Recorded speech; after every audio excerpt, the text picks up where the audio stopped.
Hey, this is Pete again from Peter's Feeders, and I'm going to show you how to make a power cord for your light stands. When you get the kit that comes from Tower Garden or from Juice Plus, it has one main power cable and then it has three jumpers. So you plug the main one in on the bottom, and if you've already set your lights up, you'll know this.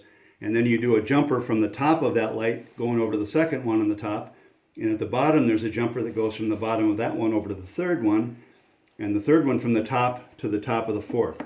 Well, I've got one of the jumpers here, and I think I'm just going to break it in two. Oh, no, actually I already cut it beforehand. So what you do is cut that in half.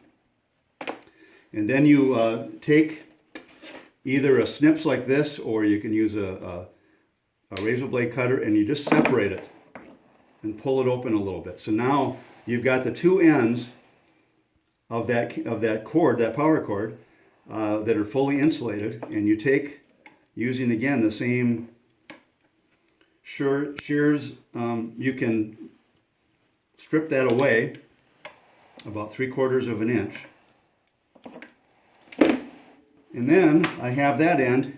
Then what I do is I go and I buy a very inexpensive extension cord.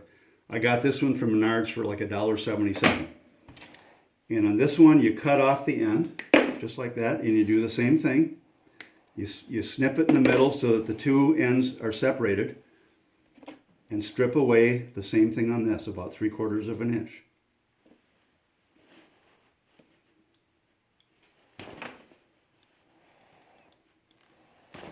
Okay, there's that side. And I forgot to mention in the last video, if you have any questions at all or need anything, you can always call us, 715-497-3880, and we'll be happy to answer any questions. So now you have these two ends like this. I'm going to pause the video a second. Okay, yeah, I forgot that I didn't have the wire nuts. So what you do then is take the two ends and you twist them together like this. And do the same thing with the other two,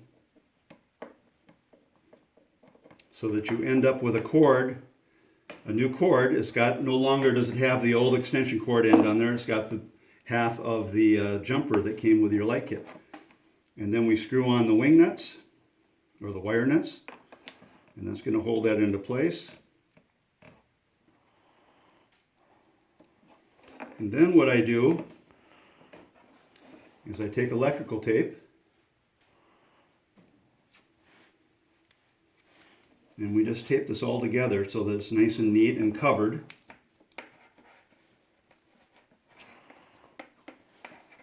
Now I also want to add that if you don't want to do this, you can start out initially using the jumpers just like they came with your Tower Garden light kit.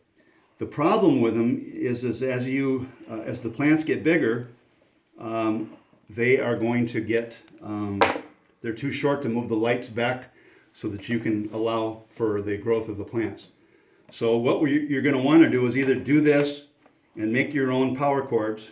Now I've got a 9-foot cord, or we're also going to have them available. I expect to have them early next week, and if you want to get those cords, we can send those to you as well. I think they're going to be $4 or $5 a piece, and we can get you fixed up that way. So that's all you need to do to make your cords. You plug it into the bottom. You want to use the same connector that this is going to go into on the light on the bottom, because you don't want the cord hanging from the top. So as you saw in the last video, that plugs in from the bottom. We just attach this with the zip tie that I include in there for each of the light stands. Zip tie that to the bottom of the stand, and that'll keep the light cord out of the way, and it'll prevent it from being pulled out of the light. Okay, if you have any questions, again, call us, 715-497-3880, or you can email me at pete@petersfeeders.com. Hey, listen, we appreciate that you got the kit from us. If you have any questions or comments, we'd love to hear them. Thank you.